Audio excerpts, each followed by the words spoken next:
నమస్తే ప్రేమ మిత్రులారా. ఈరోజు ఒకవైపు కాంగ్రెస్ పార్టీ ఉద్దేశపూర్వకంగా వ్యవసాయ రంగం పట్ల, రైతాంగం పట్ల, ప్రధానంగా నీటిపారుదల రంగం పట్ల అత్యంత వివక్షాపూరితమైనటువంటి వైఖరిని నిరసిస్తూ ఈరోజు ప్రెస్ మీట్ పెట్టడం జరిగింది. మా అన్న పిఎస్సిఎస్ చైర్మన్ మా కోల రమేష్ అన్న గారు మరియు నేను, మిత్రుడు మా మాజీ మార్కెట్ కమిటీ సిద్దిపేట చైర్మన్ బాలసాయిరామ్ గారితో కలిసి. కానీ ఇది ఒక ఎత్తు రాష్ట్ర వ్యాప్తంగా మొత్తం రైతాంగానికి సంబంధించిన విషయము ఒక చర్చ అవుతుంటే, మరోవైపు బీసీలకు సంబంధించినటువంటి రిజర్వేషన్లు, శాశ్వత పరిష్కారం పైన కూడా రాష్ట్ర వ్యాప్తంగా ఒక విస్తృతమైనటువంటి చర్చ జరుగుతుంది. ఈ సందర్భంలోనే వెకిలి మాటలు, అర్థం పర్థం లేని పాత సామెతల్ని, ఏ సందర్భంలో సామెతలు కూడా రకరకాలు ఉంటాయి. ఉదాహరణకు నిలబడి నీళ్లు తాగిందే మేలు, పరిగెత్తి పాలు తాగే బదులు అంటారు. అదే సమయంలో ఇంకో సామెత ఏముంటుంది, ఆలస్యం అమృతం విషయం అని కూడా ఉంటుంది. అంటే సందర్భాన్ని బట్టి సామెతలు వాడాలి. సామెతలు ఉన్నాయి కదా అని చెప్పి అసందర్భంగా కూడా వాడితే ఏమవుతుందంటే గన్నినట్లు లెక్క అవుతుంది. సామెత నిజమే, కంచబొత్తు మంచబొత్తు అనేటటువంటి సామెత తెలంగాణ సామెతలో ఉన్నది, ప్రజలలో ఉన్న మాట నిజం. అది ఎక్కడ వాడిండ్రు, ఏ కులాల మధ్యనైతే, ఉదాహరణకి మేము గొల్లోలం, యాదవులం, కురుమల మధ్య ఉంది. మెజార్టీగా ఇప్పటికీ కురుమలు, యాదవుల మధ్య వివాహ సంబంధాలు అక్కడక్కడ అడపాదడపా జరిగినప్పటికీ మొత్తంగా చూసినప్పుడు ఏమంటారంటే కలిసి సహపంక్తి భోజనం చేస్తారు, దానికి మంచబొత్తు అంటారు. బియ్యం అందుకోలేదని మంచబొత్తు అంటారు. ఇది కామన్ సెన్స్. ఇది తెలంగాణ ప్రజలలో అది సాధారణమైన కామన్ సెన్స్ ఇది. కానీ ఏ సందర్భంలో వాడాలి? చాలా మంది ఉన్నాయి, మున్నూరు కాపులకు సంబంధించి బీసీలే ఉన్నాయి. తోటి బీసీ కులాల మధ్య కూడా కంచంపొత్తు ఉంది. అంటే వివాహ సంబంధాలలో, సహపంక్తి భోజనంలో మంచంపొత్తు బియ్యం ఉందా? మొత్తమే లేదా అంటే లేదని కాదు. లేదా అంటే ఉన్నది. ఏమున్నది? సహపంక్తి భోజనాలు ఉన్నాయి ఖచ్చితంగా. పండుగలకు, పబ్బాలకు, ఆపాలకు, సంపదలకు ఖచ్చితంగా ఉంటారు. కానీ అది స్త్రీ పట్ల మాట్లాడేటప్పుడు పురుషుడు మాట్లాడే మాటకి అర్థం మారుతుంది కదా. అదే సందర్భంలో మొత్తం కులాలకి అంటగడతాం. అదని సమాజం ఉన్నటువంటి వాస్తవిక కోణం నుంచి చూడాలి. అదే సందర్భంగా ఏ ఉద్యమాలైనా సరే నిరుపేద, ఆదివాసీ, గిరిజన రైతాంగ పోరాటానికి కూడా బ్రాహ్మణులు చారుమందరు బ్రాహ్మణే కదా. ముందుదాకా పనిచేసినటువంటి అనేక మంది కిషన్జీలు, మల్లోజీలు, కోటేశ్వరరావు బ్రాహ్మణులే కదా. అయితే బ్రాహ్మణులు అయితే ఉద్యమాలకు మద్దతు ఇవ్వద్దా? అగ్రకులాలు అయితే మద్దతు ఇవ్వద్దా? వాళ్ళ పుట్టుక నేరం కాదు కదా. వాళ్ళ జీవన విధానం ఎవరి కోసం జీవిస్తున్నారు అనేది కూడా చూడాలి కదా. ఓ ఎస్ఆర్ శంకరన్ ఐఏఎస్ గారు తన జీవితకాలం అణగారిన వర్గాల కోసం, దళితుల కోసం, గిరిజనుల కోసం, ఆదివాసుల కోసం ఎంత ప్రత్యేకమైన కృషి చేశారు వారు. ఓ బాలగోపాల్ గారు, ఇట్లా చాలా మంది, ఒకరిద్దరు పేర్లు కాదు.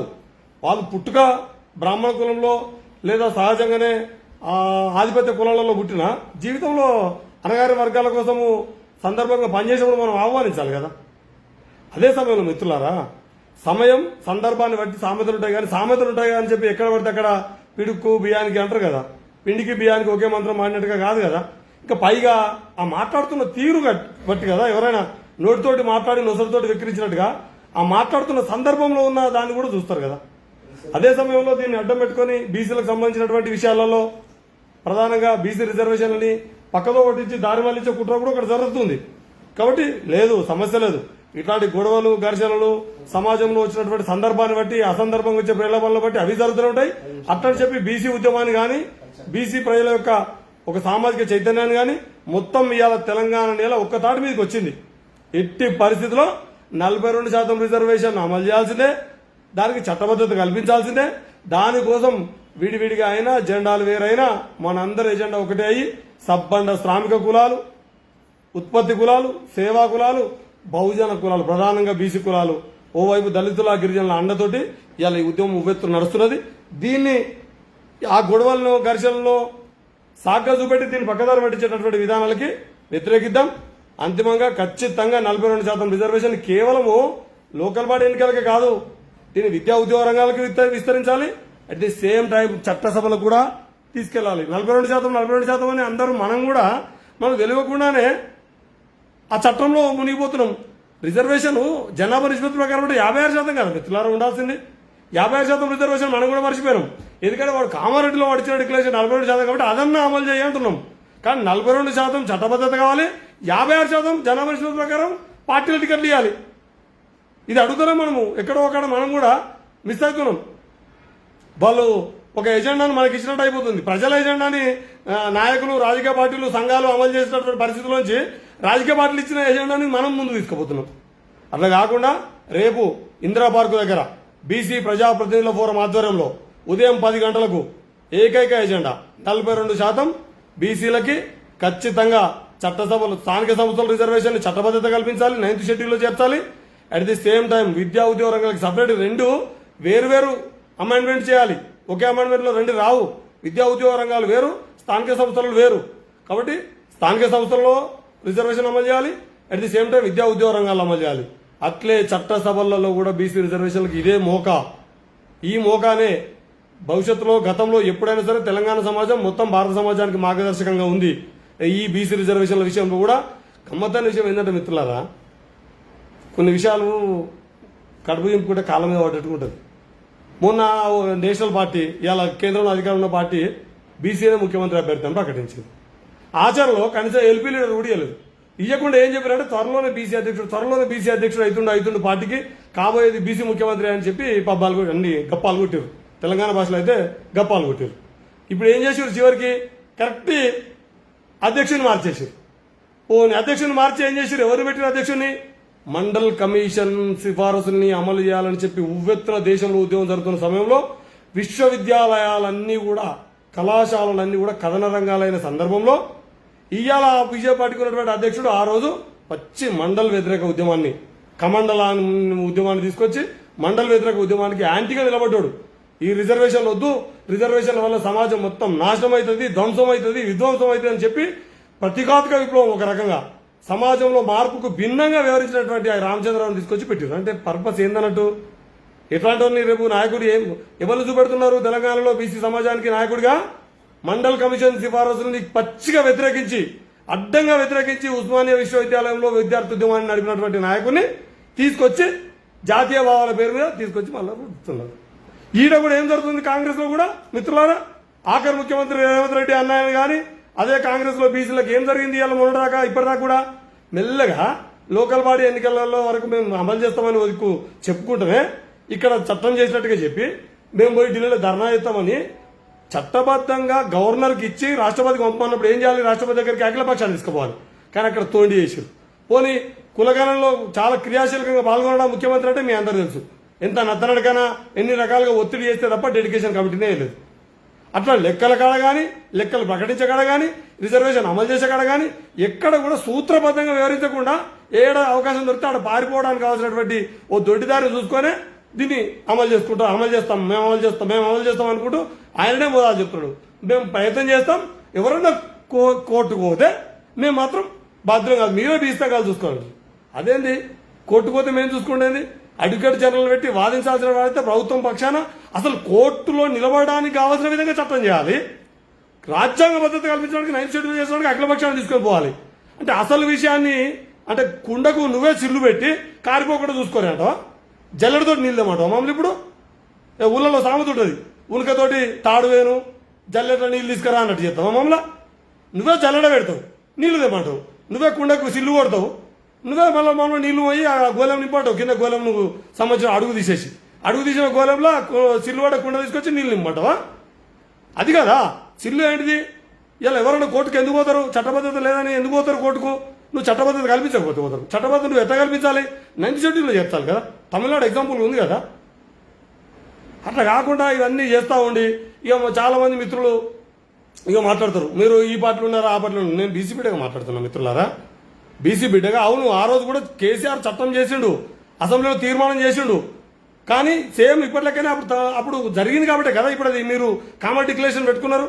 బీఆర్ఎస్ ఆ రోజు జనాభా నిష్పత్తి ప్రకారం రిజర్వేషన్లు అమలు చేయలేదు కాబట్టే మీరు కామారెడ్డిలో సిద్ధరామయ్య గారిని తీసుకొచ్చి ఒక సామాజిక సోషల్ జస్టిస్ నినాదాన్ని ఎత్తుకున్నటువంటి ఒకనాటి మండల్ కమిషన్ సిఫారసుల కోసం మండల్ త్రయం ఏదైతుందో, అంటే మా యాదవ్ త్రయం ఏదైతుందో మండల్ కోసం పోరాడినటువంటి ఆనాటి ములాయం సింగ్ యాదవ్ కానీ, లాలూ ప్రసాద్ యాదవ్ కానీ, శరద్ యాదవ్తో కలిసి పనిచేసినోడు సిద్ధరామయ్య. అట్లాంటి సిద్ధరామయ్యని తీసుకొచ్చి మీ ముఖాలను ఎవరు నమ్మడని, మీ కాంగ్రెస్ పార్టీ ముఖాలను, మీ ఆధిపత్య కులాలో లేదా అగ్రకులాల ముఖాలను నమ్మరని ఓ సామాజిక ఉద్యమ నాయకుడిని తీసుకొచ్చి మీరు డిక్లరేషన్ పెట్టారు. డిక్లరేషన్ పెట్టినప్పుడు అమలు చేయాలి కదా. అది సేమ్ టైము ఈ బీజేపీలో బీసీ ముఖ్యమంత్రి అని ఇచ్చిపెడుతుంది. ఎల్పీ లీడర్ ఏమో రెడీకి పెట్టుకుంటుంది. పోనీ మన బీసీ అధ్యక్షుడు ఇస్తామని చెప్పి పార్టీ అధ్యక్షుడేమో పచ్చి మండల ఉద్యమాన్ని మండల్ కమిషన్ సిఫారసును అమలు చేయాలని చెప్పి ఉవ్వెత్తులు జరిగిన ఉద్యమానికి నిరోధకంగా గట్టిగా వ్యతిరేకించినటువంటి, నిర్ద్వందంగా వ్యతిరేకంగా ఉద్యమాన్ని నడిపినటువంటి, ప్రజల్ని రెచ్చగొట్టినటువంటి రిజర్వేషన్ల వల్ల ఈ సమాజం నాశనం అయితే అని చెప్పి ఒక తప్పుడు సిద్ధాంతాన్ని, ఒక అహంకారపూరితమైనటువంటి ఆధిపత్య కుల సిద్ధాంతాన్ని చెప్పినాను కదా రామచంద్రరావు. ఎవరు రామచంద్రరావు జీవితాన్ని తీయండి. జాతీయవాదం విద్యార్థిత్వంలో పనిచేసినా చెప్తారు కానీ పచ్చి మండల్ వ్యతిరేకి, పచ్చి అగ్రకుల తత్వవాది, పచ్చి బీసీ వ్యతిరేకి, ప్రధానంగా ఎట్టి బస్సులో రిజర్వేషన్ల వ్యతిరేకి, ప్రతిభ పేరు మీద రిజర్వేషన్లను వ్యతిరేకించినటువంటి పచ్చి ఆధిపత్యవాది అని చెప్పి మాట్లాడతారా? మాట్లాడరు. కాబట్టి మిత్రులారా, రేపు ఇందిరా పార్క్ దగ్గర ఉదయం 10 గంటలకు బీసీ ప్రజాప్రతినిధుల ఫోరం నిర్వహిస్తున్నటువంటి ధర్నాకి మేమంతా వెళ్తున్నాం.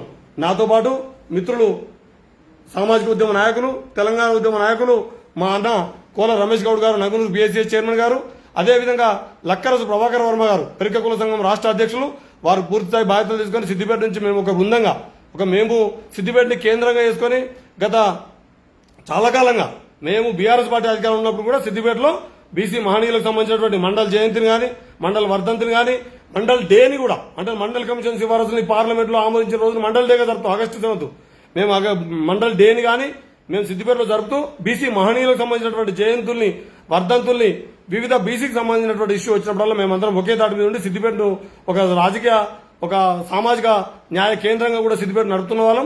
రేపు కూడా ఈ ధర్నాకు వెళ్లాలని ఈ రోజు నిర్ణయం తీసుకున్నాం.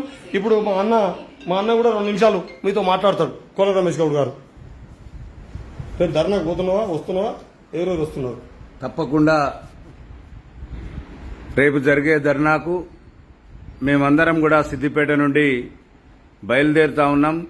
తప్పకుండా ఏదైతే కామారెడ్డి డిక్లరేషన్ ఇచ్చిర్రో దానికి అనుగుణంగా 42% బీసీ రిజర్వేషన్ ఇవ్వాలని చెప్పి డిమాండ్ చేస్తా ఉన్నాం. తప్పించుకోవడానికి చూస్తే తప్పకుండా రాబోయే రోజుల్లో ఎలాంటి వాటికైనా వెనుకకు పోకుండా పోరాటం చేయడానికి సిద్ధంగా ఉన్నామని తెలియజేస్తా ఉన్నాను. ప్రభాకర్ వర్మ గారు, 42% రిజర్వేషన్ చట్టబద్ధత కల్పించాలని ఉద్దేశంతో రేపు ఇందిరా పార్క్ దగ్గర చేస్తున్న ధర్నాకు సిద్దిపేట నుంచి పెద్ద ఎత్తున తరలిపోతున్నాం. మిత్రులారా, మీరందరూ కూడా ఈ ధర్నాకు తరలి రావాలని కోరుకుంటూ, మండల్ కమిషన్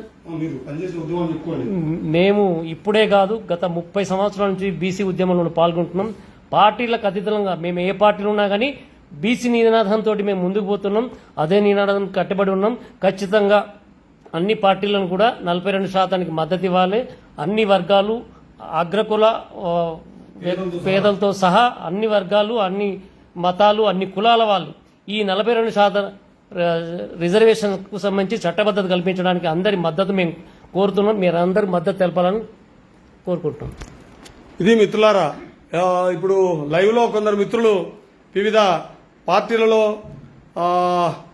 రకరకాల మిత్రులు కూడా కింద స్పందిస్తున్నారు మెసేజ్ల రూపంలో. వారు ఏం చెప్తున్నారంటే బీసీలు పోరాటాలు చేస్తున్న మాట నిజమే, కానీ మీరు బీఆర్ఎస్ పార్టీలో ఉండి పోరాటం ఏ మేరకు కొనసాగిస్తారు అని చెప్పి అడుగుతున్నారు. ఎస్ మిత్రులారా, స్వయం గౌరవంతో పాటు సామాజిక న్యాయాన్ని ఆకాంక్షిస్తున్నాం. మా స్వయం గౌరవాన్ని ఎక్కడ కూడా ఏ రోజు కూడా మేము తాకట్టు పెట్టలేదు, భవిష్యత్తులో తాకట్టు పెట్టము. సామాజిక న్యాయము, స్వయం గౌరవం, సామాజిక న్యాయం రెండు వేరు కాదు, రెండు కలిసే ఉంటాయి. సామాజిక న్యాయము వేరు కాదు, స్వయం గౌరవం వేరు కాదు. స్వయం గౌరవం విడిగా రాదు మిత్రులారా. ఏ కులానికి ఆ కులం ఒంటరిగా స్వయం గౌరవం కోసం సంఘాలు పెట్టుకుంటాయి, కానీ ఏ కులం ఆ కులం ఒంటరిగా పోరాడినప్పుడు స్వయం గౌరవం దక్కదు. నిజమైన స్వయం గౌరవం ఎక్కడ దక్కుతుంది? జనాభా నిష్పత్తి ప్రకారం వాటా సాధించుకున్నప్పుడు మాత్రమే దక్కుతుంది. ఏం వాటా అది? కేవలం లోకల్ బాడీ ఎన్నికలు మాత్రమే కాదు మిత్రులారా.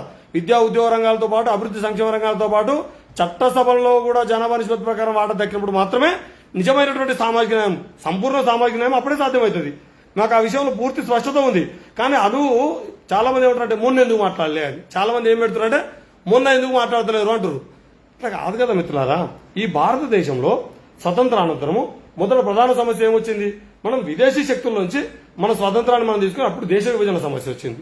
అదే సమయంలో ఇక్కడ మొత్తం భారతదేశంలో ఒక పారిశ్రామిక విప్లవం అవసరం వచ్చింది. అట్లా మనం పంచవర్ష ప్రణాళికలు వేసుకున్నాం. మొదట్లో పారిశ్రామిక విప్లవం, తర్వాత వ్యవసాయ విప్లవాన్ని, తర్వాత శ్వేత విప్లవం అంటే పాలకు సంబంధించినటువంటి పాడి కొరత తెచ్చుకున్నాం. అట్లా మనం అంతకుముందు ఏవేవైతే దిగుమతులు చేసుకున్నామో, మనం ఏవేవైతే ఎగుమతులు చేసే స్థాయి కంటే దిగుమతి చేసుకునే స్థాయిలో ఉన్నామో, అట్లా ఒక్కొక్క సందర్భంలో ఈ భారతదేశంలో ఒక్కొక్క ప్రధాన ఎజెండాగా ముందుకొచ్చింది. మొదట్లో ఆదివాసుల పోరాటాలు ముందుకొచ్చినాయి, గిరిజన పోరాటాలు. అనేక గిరిజన రైతాంగ పోరాటాల ఫలితమే 170 యాక్ట్, 170 చట్టం దాంట్లో అదే వచ్చిందా? ఈ దేశంలో ఏ చట్టం కూడా దానికదే రాలేదు మిత్రులారా. ఏ చట్టం కూడా దానికదే రాలేదు. ఈ దేశంలో ప్రజల కోసం, ప్రజల అభివృద్ధి కోసం, ప్రజల సంక్షేమం కోసం వచ్చిన ప్రతి చట్టము ప్రజా ఉద్యమాల ఫలితమే. సమాజంలోంచి పెద్ద ఎత్తున సమూహాలుగా ఉన్నటువంటి ప్రజలు సమాజంలో ఒక ఎజెండా, ఒక ఉద్యమ రూపం తీసుకొని, కార్యరూపం తీసుకొని పోరాటం చేసినప్పుడు మాత్రమే చట్టాలు వచ్చినాయి. అది ప్రభుత్వాలు కొన్ని చట్టాలు కూడా వచ్చినాయి. ప్రజల్ని అణిచివేసే చట్టాలు రాత్రులు వస్తాయి, ప్రజలకు వ్యతిరేకమైన చట్టాలు రాత్రులు వస్తాయి. జస్ట్ ఈడబ్ల్యూఎస్ లాగా. ఈడబ్ల్యూఎస్ చట్టము ఏ చర్చలు తీసుకొని తీసిరు, ఎక్కడ లెక్కలు తీసిరు, ఏ కులాల లెక్కలు తీసిరు. 0 to 10% అనగానే 0 to 10 అంటే అర్థము.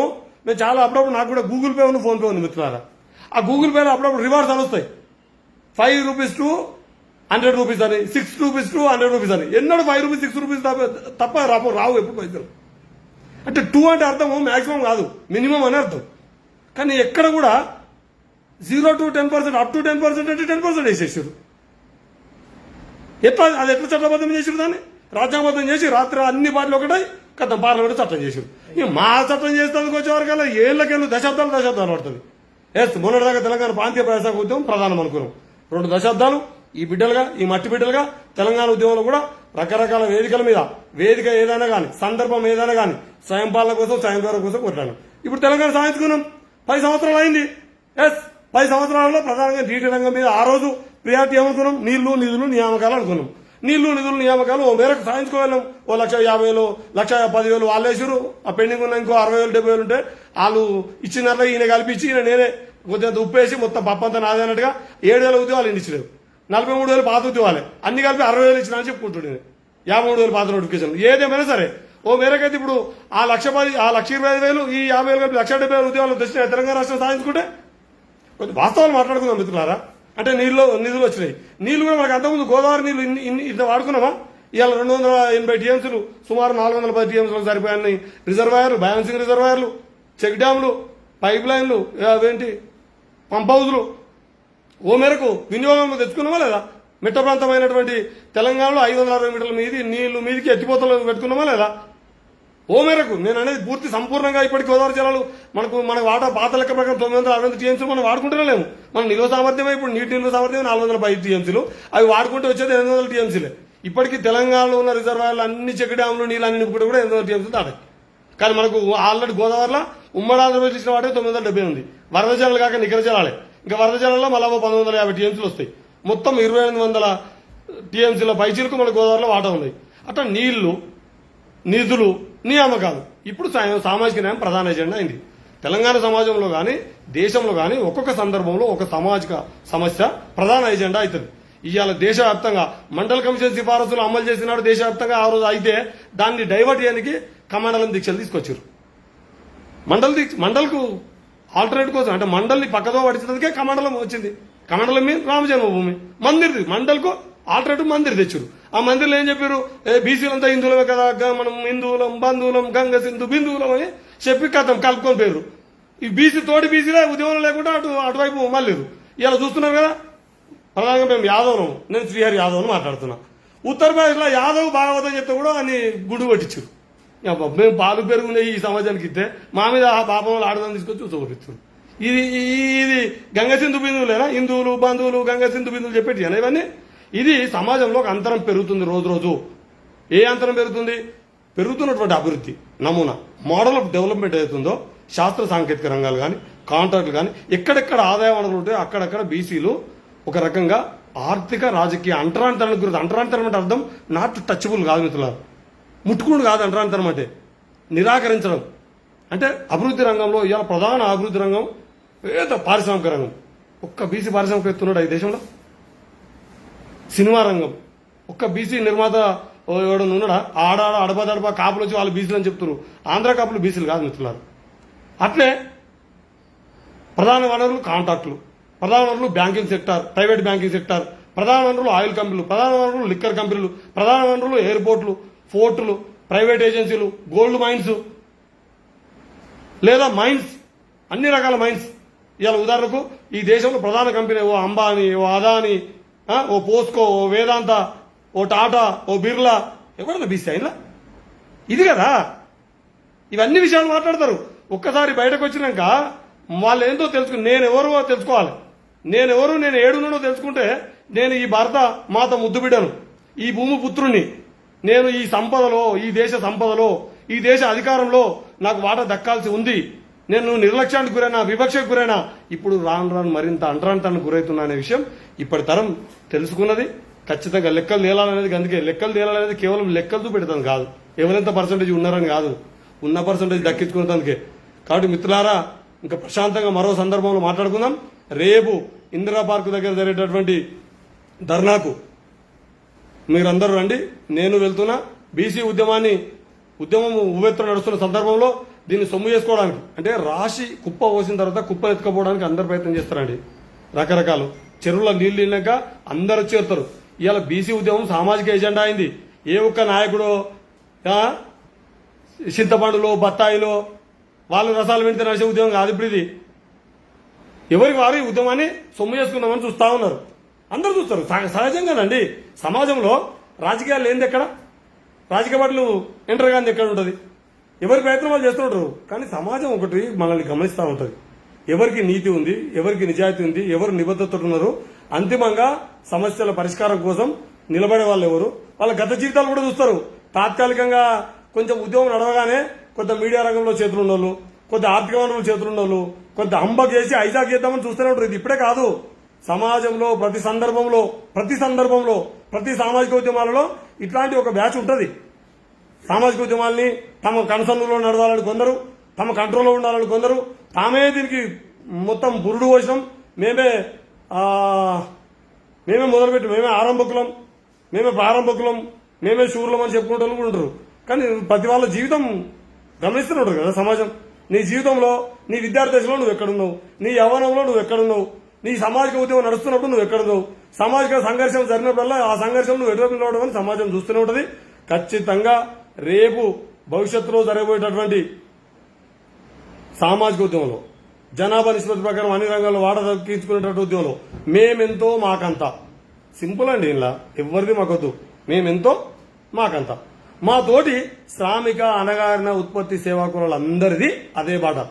ఒంటరైతే మిత్రులారా, ఒంటరి కాకుండా జంట అయిదాం, ఒక పెద్ద సమూహం అయిదాం, అంతిమంగా లక్ష్యాన్ని సాధిద్దాం, ఛేదిద్దాం. ఈ అన్ని ఆటంకాలు, అడ్డంకులు స్టార్ట్ అయిన మిత్రులారా. కొంచెం ఉద్యమం పైకి రాగానే చూస్తున్నారు కదా, ఎవరెటువైపో ఎవరి మంద వాళ్ళు మలుపుకునే ప్రయత్నం చేస్తా ఉన్నారు. ఖచ్చితంగా ఏ మంద ఎటువైపు అయినా అంతిమంగా మనం లక్ష్యం వైపు పోదాం. మన సంఘర్షణ అంతా కూడా మన జనాభా నిష్పత్తి ప్రకారం వాటా కోసమే. మన సంఘంలో తెలంగాణ సమాజంలో, ప్రధానంగా తెలంగాణ సమాజము మరింత మెరుగైన సమాజము, మొత్తం ఇండియా ఉపఖండంలోనే అత్యంత చైతన్యవంతమైన సమాజం. అన్నిటికి మించి ఇది ఒక ఎడగడ్డి కంచ, కాసగడ్డి కంచ. నిన్న నిప్పు రాజేయడమే మనం చేయాల్సిన పని. ఈ ప్రజలు ఆల్రెడీ సిద్ధంగా ఉన్నారు. ప్రజా సమూహం నుంచి వచ్చింది. ఇంకా నాయకులు ఇప్పుడు ఇదే ఒక ప్రయత్నం చేస్తారు. దీంట్లో విభజనలు తీసుకురావడానికి, నాయకుల మధ్య విభేదాలు తీసుకురావడానికి. ఎవరో ఇట్లాంటి ఏమంటారు, నేనే మొత్తం మోనార్క్ని, నేనే మునగాన్ని, ఉద్యమం అంతా నేనే నడుపుతున్నాను, నువ్వేవుడి అని ఒకరి మీద ఒకరు నిందలేసుకోవడానికి, లేదా ఒకరినొకరు తక్కువ చేయడానికి ప్రయత్నం చేస్తారు. ప్రజలు ఎజెండా, సమస్య సాధన ప్రధాన ఎజెండా. అంతిమంగా లక్ష్యాన్ని ఎజెండాగా ముందుకు పోయిన వాడు సక్సెస్ అవుతాడు. అట్లా కాకుండా వ్యక్తిగత ఎజెండాలు పెట్టుకున్న వాళ్ళు ఉంటారు కదా, అప్పుడు రసాలు పెడతారు. బత్తాయిలైనా చింతపండులైనా. వ్యక్తిగత ఎజెండా వద్దు, సామాజిక ఎజెండా కావాలి మనకు. సామాజిక ఎజెండా ముందుకు తీసుకొస్తే ఖచ్చితంగా వెనుకడిస్తారు. మొన్నటిదాకా సమాజం గురించి మాట్లాడు, సపరు కొట్టిరు. నువ్వు సమాజ ఎజెండా తీసేసి దాన్ని నీ వ్యక్తిగత ఎజెండాకి తీసుకుపోతున్నావు. ఒకట్రా ఎటకారాలు, మమకారాలు అందరికీ వర్తిస్తాయి కదా. ఎటకారం ఏ మేరకు ఉంటుంది, సందర్భాన్ని బట్టి, సమయాన్ని బట్టి ఉంటుంది. ఇక నీ ఎటకారాన్ని చూసి, నీ శకలకులను చూసి అందరు సపరు కొట్టిరు అని చెప్పి ఇష్టం వచ్చినట్టు మాట్లాడతావా? ఎవరైనా సరే, పుట్టుక ఏదైనా సరే, అన్ని అగ్రకుల లేదా ఆధిపత్య కులాల్లో ఉన్నటువంటి మిత్రులారా, ఇది సామాజిక ఒక అనివార్యత. దీన్ని సంఘర్షణ వైపు కాకుండా సామరస్యత వైపు తీసుకెళ్దాం. సామరస్యత అంటే అర్థం ఎవరెంతమందో వారికి అంత వాటా. జనాభా నిష్పత్తి ప్రకారం అన్ని రంగాలలో వాటా. ఆర్థిక సామాజిక రంగాలతో పాటు అభివృద్ధి సంక్షేమ రంగాలలో కూడా వాటా. విద్యా ఉద్యోగ రంగాలలో కూడా వాటా. అన్ని రంగాలంటే అర్థం అది మిత్రులారా. అదే సమయంలో ఇప్పుడు మన తెలంగాణ అస్తిత్వం ఒక ఎజెండా అవుతుంది, స్వయం గౌరవ అస్తిత్వం ఎజెండా అవుతుంది. ఈ రెండు పోటీ కాదు మిత్రులారా. ఎస్, భూమిపుత్రులుగా తెలంగాణ స్వయం పాలనను ఆకాంక్షిస్తాం, స్వయం గౌరవాన్ని కాపాడుకుంటాం. ఈ శ్రామిక కులాల బిడ్డలుగా కూడా మా స్వయం గౌరవాన్ని కాపాడుకుంటాం. తోటి సామాజిక విప్లవ ప్రజాస్వామిక శక్తులతో కలిసి ఐక్య ఉద్యమాలు కూడా ముందుకు పోదాం మిత్రులారా. రేపు ధర్నా సందర్భంగా 11 గంటలకు మళ్ళీ ధర్నా శిబిరం నుంచి లైవ్ పెడతాను మిత్రులారా. అప్పుడు మరోసారి కలుసుకుందాం. ఆదరించి చూస్తున్న మిత్రులందరికీ ధన్యవాదాలు. అభిప్రాయ భేదాలున్నా భిన్నాభిప్రాయాలున్నా నాతో నేరుగా చర్చించవచ్చు. మీరు మీ కామెంట్ల రూపంలో కూడా పెట్టచ్చు. ఎలాంటి దాపరికాలు మొహమాటాలు తావులేదు మిత్రులారా. ఖచ్చితంగా మా నినాదం మా విధానం, మా విధానమే మా నినాదం, మా నినాదమే మా విధానం. కొంత నినాదాలు వేరుంటాయి, విధానాలు వేరుంటాయి. వివాదాలే వాళ్ళ విధానాలు ఉంటాయి. మా విధానం వివాదం కాదు. మా విధానం ఏంటంటే మా నినాదాన్ని అంతిమ లక్ష్యం దాకా తీసుకెళ్లడమే. వివాద రహితులుగా ఉండడం అంటే అర్థం మళ్ళా వివాదాలు ఉండయా, నిజంగానే ఒక ఆధిపత్యంలో కూర్చున్న వాళ్ళు వాళ్ళ వాట నడినప్పుడు వాళ్ళు వివాదం అనుకుంటారంటే ఇతరులు వివాదం అనుకోవడం వేరు, సామాజిక వివాదంగా మారడం వేరు. వ్యక్తిగత వివాదాలను తీసుకొచ్చి సమాజానికి ఉమ్మడి ఉండే వివాదాలుగా మార్చొద్దు. ఉమ్మడి విధానాల్ని వివాదాలుగా మార్చుకుంటా ఈ నినాదాన్ని లక్ష్యం వైపు తీసుకెళ్దామని మిత్రులను కోరుకుంటూ థ్యాంక్ యూ మిత్రులారా. జై భీమ్, జై పూలే, జై మండల్.